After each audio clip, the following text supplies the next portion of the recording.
A very good evening to all of you. So, children, the today's topic of study is microscopy. ये जो आपकी जो नई book आई है क्लास 9th की, दैट इज एक्सप्लोरेशन, जिसमें cell the building blocks of life जो topic है आपका, उसमें माइक्रोस्कोप नाम का एक टॉपिक भी प्रेजेंट है जो ऐड हुआ है। ठीक है, माइक्रोस्कोप के बारे में कुछ थोड़ा बहुत इंट्रोडक्शन आपको पहले भी दिया गया है, पुराने ईयर्स में भी दिया गया है, लेकिन इस बार ये एक अच्छे खासे टॉपिक के रूप में ऐड हो गया है। तो इसके ऊपर वीडियो बनाना तो बहुत ज़रूरी था।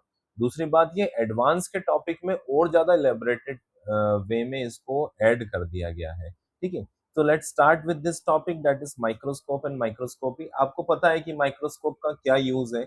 जैसे हम किसी चीज को अगर नेकेड आई से नहीं देख सकते, यानी अपनी आंखों से डायरेक्टली नहीं देख सकते, तो we need something which can magnify so that that thing would be would become larger and will be easier for our eyes to visualize।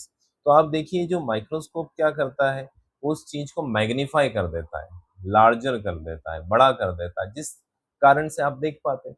तो अगर आपको एक छोटा सा बैक्टीरिया भी देखना है, माइक्रोस्कोप का यूज करके बैक्टीरिया को देख सकते हो। आप में से कई सारे लोगों ने स्टोमेटा ऑब्जर्व करे होंगे अपने अपने स्कूल्स में। ठीक है, उसके बाद कई लोगों ने ऑनियन पिल सेल देखी होगी।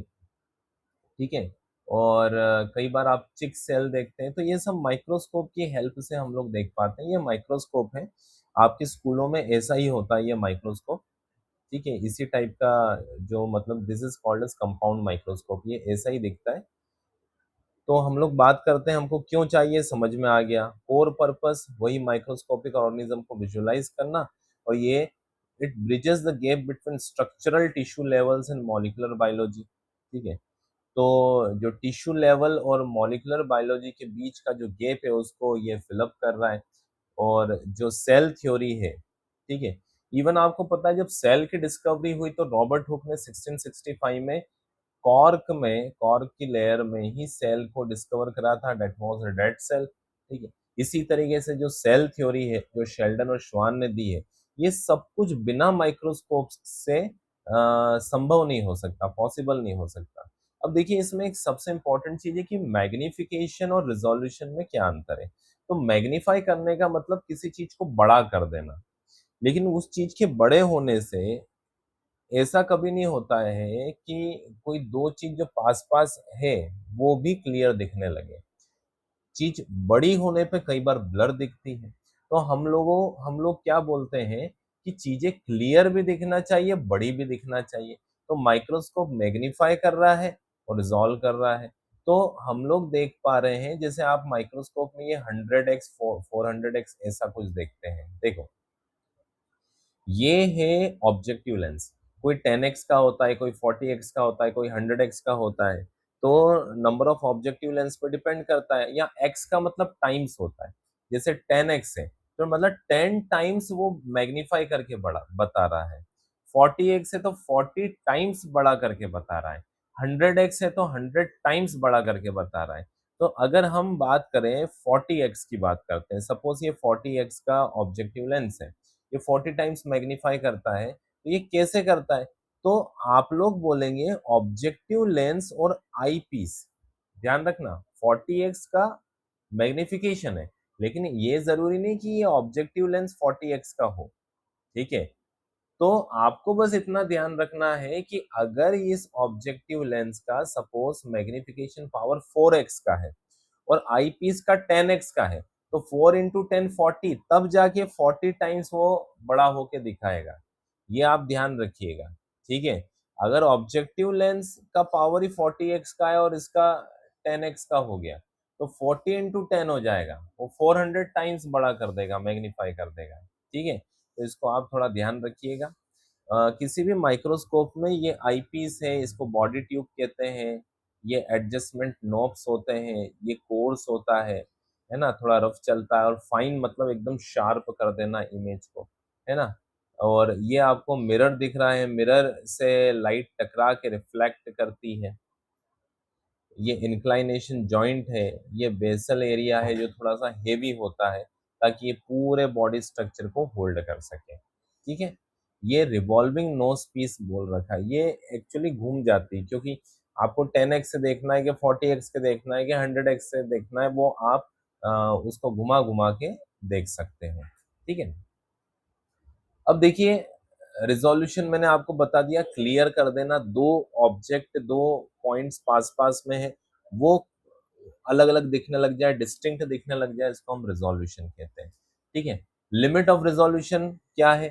तो ह्यूमन नेकेड आई की 0.1 mm है, यानी आपका जो क्लैरिटी, आप क्लियर अगर दो पॉइंट्स को देख पा रहे हो, अलग अलग देख पा रहे हो, तो ये आपका कैपेसिटी बता रखा है कि इससे कम में तो हम क्लियर नहीं देख सकते। ठीक है, लाइट माइक्रोस्कोप का 0.2 माइक्रोमीटर होता है, और इलेक्ट्रॉन का 0.1 से 0.5 नैनोमीटर। आप देखो यूनिट्स छोटी होती जा रही है, ये मिलीमीटर है, ये माइक्रोमीटर है, नैनोमीटर, मिली, माइक्रो, नैनो, पिको, रिवर्स में जा रहे हैं अपन, है ना? तो ये नैनोमीटर तक के छोटे छोटे ऑब्जेक्ट्स को बड़ा करके बता सकता है। अब आगे बढ़ते हैं, कंपाउंड या लाइट माइक्रोस्कोप। अब ध्यान रखिए, इसको कंपाउंड माइक्रोस्कोप और लाइट माइक्रोस्कोप भी कहते हैं। लाइट इसलिए क्योंकि सोर्स ऑफ लाइट की हमको जरूरत पड़ती है। ठीक है, और क्या क्या चीज देख सकते हो? Cell walls, large nucleus, cytoplasm, boundaries and major cell division देख सकते हो, और लिविंग सेल्स को भी आप लोग ऑब्जेक्ट में, माइक्रोस्कोप में देख सकते हैं। ठीक है, ये इलेक्ट्रॉन माइक्रोस्कोप का एक छोटा सा रफ डिजाइन बता रखा है। ठीक है, utilises a high voltage beam of accelerated electrons instead of light waves. यहाँ पे लाइट का यूज नहीं किया जाता, ये इलेक्ट्रॉन गन होती है, इससे इलेक्ट्रॉन्स रिलीज होते हैं, और उसकी मदद से हम किसी भी ऑब्जेक्ट को देखते हैं। ठीक है, जिसकी इमेज इस तरीके से मॉनिटर पे, कंप्यूटर पे या कहीं भी बन जाती है। ठीक है, मैग्निफिकेशन रेंज कितनी? 5 लाख टाइम्स। आप देखो, आप तो 10 टाइम्स, 40 टाइम्स, 100 टाइम्स मैग्नीफाई करके देखते हो, ये 5 लाख टाइम्स मैग्नीफाई कर सकता है। ठीक है, तो राइबोसोम्स दिख जाएंगे, माइटोकॉन्ड्रियाज दिख जाएंगे, छोटे छोटे क्रिस्टेस दिख जाएंगे। ठीक है, माइटोकॉन्ड्रिया के क्रिस्टे हैं वो, और इसमें वैक्यूम चैम्बर की जरूरत पड़ती है, नहीं तो जो होता है वो डिस्टर्ब हो सकता है, इलेक्ट्रॉन गन से निकलने वाले इलेक्ट्रॉन्स डिस्टर्ब हो सकते हैं, इसलिए आप उसको वैक्यूम में रखते हैं। ठीक है, अब microscope types, comparison and matrix. ये लाइट माइक्रोस्कोप में क्या होता है, यानी कंपाउंड माइक्रोस्कोप में विजिबल लाइट रेस, इलेक्ट्रॉन में हाई वेलोसिटी इलेक्ट्रॉन बीम, इसमें इलेक्ट्रॉन की बीम का यूज किया जा रहा है, इसमें लाइट की रेस का यूज किया जा रहा है। लेंस कौन कौन से? लाइट में ग्लास लेंसेस होते हैं, और इलेक्ट्रॉन में इलेक्ट्रोमैग्नेटिक लेंसेस होते हैं। लिमिट ऑफ रिजोल्यूशन 0.2 माइक्रोमीटर, और इसका क्या है? 0.1 टू 0.5 नैनोमीटर। ठीक है, मैक्सिमम मैग्निफिकेशन 100 टाइम्स से 1500 टाइम्स, मतलब इतना बड़ा करके बता दिया, और इसका क्या है? Up to 5 lakh times. Living या डेड स्पेसिमेन देख सकते हैं, डेड या fix specimens in a vacuum हम लोग देख सकते हैं। ठीक है, कहाँ पे यूज होता है लाइट माइक्रोस्कोप या कंपाउंड माइक्रोस्कोप? क्लासरूम लैब्स में, जनरल सेल लेआउट्स में। ठीक है, इलेक्ट्रॉन का एडवांस मॉलिक्यूलर स्ट्रक्चरल रिसर्च। ये समरी है इलेक्ट्रॉन माइक्रोस्कोप और लाइट माइक्रोस्कोप की, इसका आप चाहें तो स्क्रीनशॉट ले सकते हैं। ठीक है, नेक्स्ट हम लोग बढ़ते हैं, what is mean by the limit of resolution, कि दो ऑब्जेक्ट को हम क्लियरली कितने मिनिमम डिस्टेंस पे देख सकते हैं। Why electron microscope samples kept in a vacuum, vacuum में क्यों रखा जाता है? ये देखिए, ये इलेक्ट्रॉन गन है, और वैक्यूम क्रिएट करके रखा जा रहा है। इसका 1000 से 1500 टाइम्स मैग्निफिकेशन है मैक्सिमम, और इलेक्ट्रॉन का 5 लाख टाइम्स से बता दिया। ठीक है, और electron microscope advance molecular structural research में काम आता है। ठीक है, सो आई होप आपको चीजें समझ में आई होगी, है ना?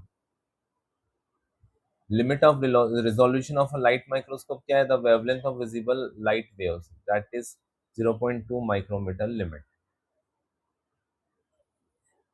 ठीक है, तो कंपाउंड लाइट माइक्रोस्कोप जो होता है, वो किस में अलाउ करता है? और to observe live cells processes. ठीक है, so thanks a lot, thank you very much. Good day.